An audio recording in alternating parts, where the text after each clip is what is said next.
guys, welcome back to another video on the channel today.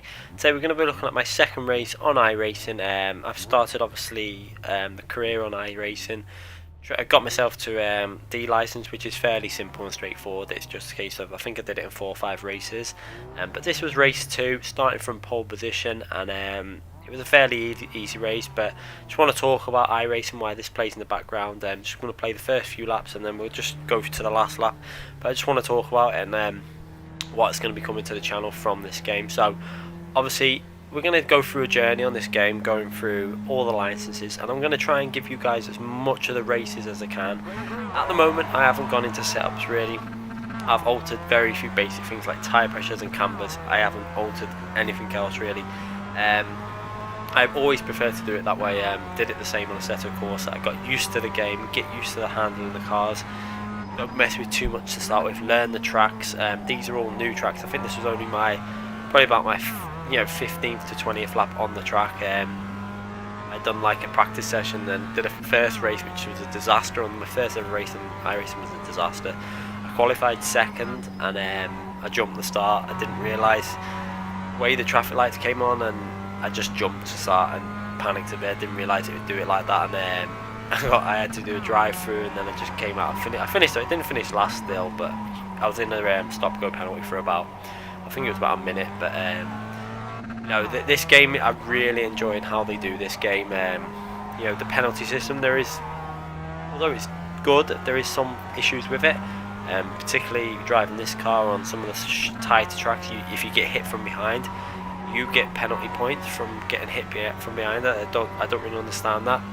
Surely if you're getting hit from behind, that should be not giving you the penalty points, but it doesn't really affect too much because you get up to 17 to use the races. You can see there we nearly ran really wide, then we just got away with that then on that corner. But this was a really good track. I really enjoyed this. This was my first track I had to learn.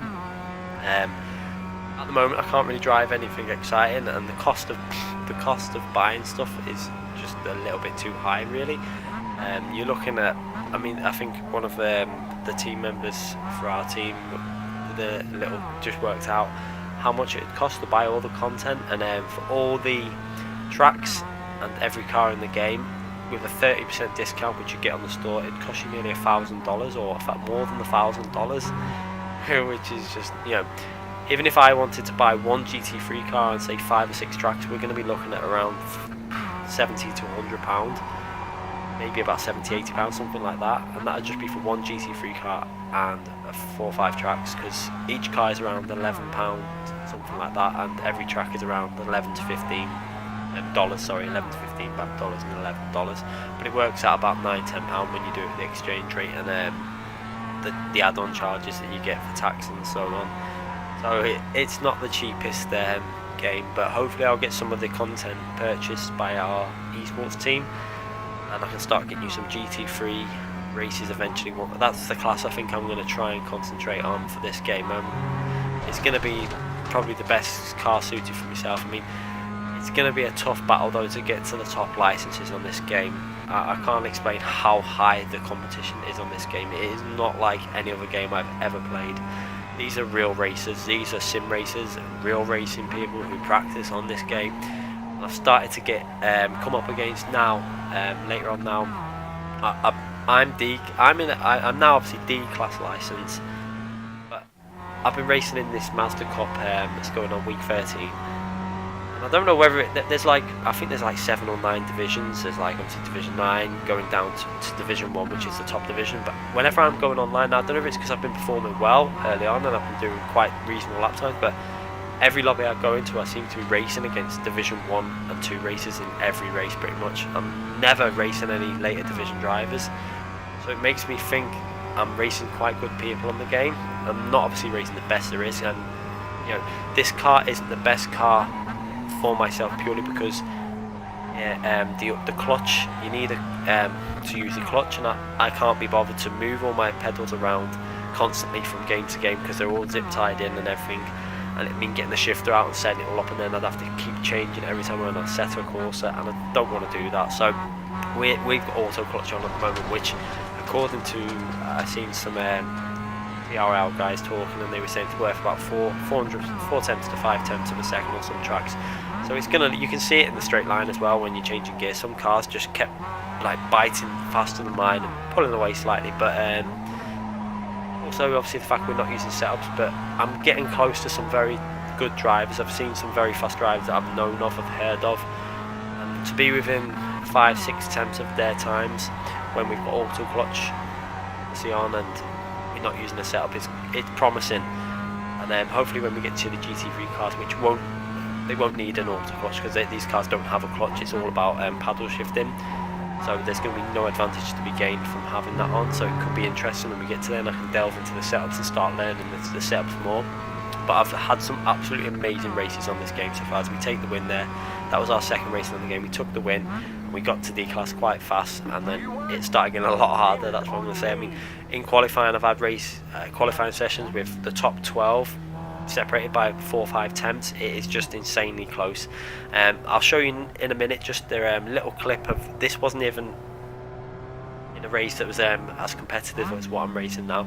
This was probably a medium point where I was still able to battle for the wins easily, and you can see now I'm in first place there, the white master up front, the guy behind on the cut, a really good overtaking move he does on me into this corner. I actually understeered wide there slightly, which give him the lead, but I didn't give up there.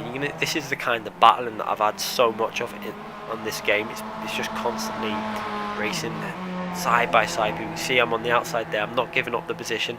I'm going to chuck it round the outside now, and I'm still not going to give up that position. He knows I'm on his side, so I brake late.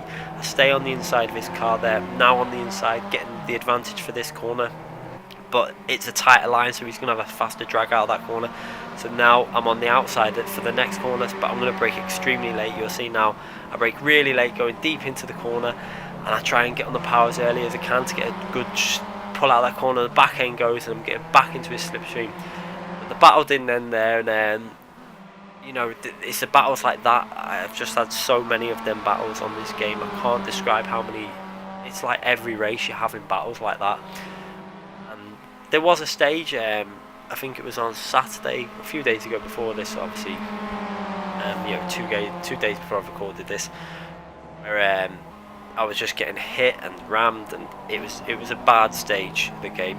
But I think I've managed to get past that stage now. I'm racing with a lot of clean drivers.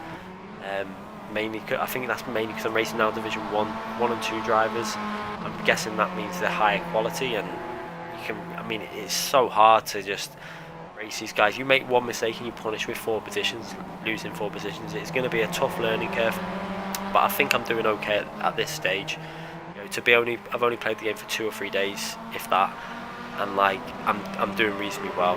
I can't wait to get some of the footage to you guys. As you can see now, going into the last corner again, the last proper corner, and he actually misshifted there, and it gave me a little run on him now. And you're going to see now, this is the kind of battling. It's just unbelievable, the racing in this game. I can see why so many people just play this and don't go on anything else, because the racing is just it's unmatched. It's just lifelike. I mean, see now I'm on the outside now, but I know if I hold the wide line, like it's oval racing, if you hold the wide line you get more straight line speed, and we go over the line and we've won by the smallest margin. Just take a look at how much we won by here now. I'll put up a little screenshot now so you guys can actually have a look at how close that was. And if you want to see more races like this, please make sure you subscribe, and obviously give this a like. I can't wait to bring you more footage like this. Thanks again for watching, guys, and I'll be back with more iRacing videos soon.